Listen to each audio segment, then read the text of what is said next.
এই তরকারিটা দেখলেই মুখে পানি চলে আসে।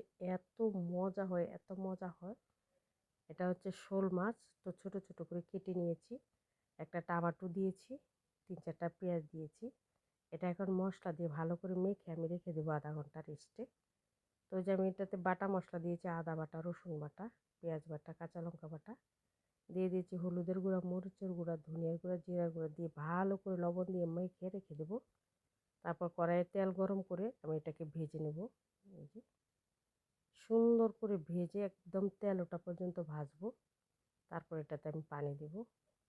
এত মজা হয় এই কুটি বিরানটা, একদম ঝাল ঝাল, খেতে একদম দুর্দান্ত মজা, একদম লোভনীয়। তো এই যে আমি পানি দিয়ে এটাকে আমি কষা কষা করবো। কষা কষা হয়ে আসছে, এখন দিয়ে দিব বেশি করে কাঁচা লঙ্কা, যেহেতু এটা ঝাল ঝাল রান্না করতেছি আমি। তারপর দিয়ে দেব একদম টেস্টি টেস্টি একটা পাতা, যেটা হচ্ছে লেবু পাতা। তো এই যে দিয়ে দিচ্ছি। এই লেবু পাতাটার জন্য এই কুটি বিরানটা এত টেস্ট আসে আর এত সুন্দর একটা ঘ্রাণ আসে, মানে কি বলবো। তো আজ এই পর্যন্তই। আল্লাহ হাফেজ।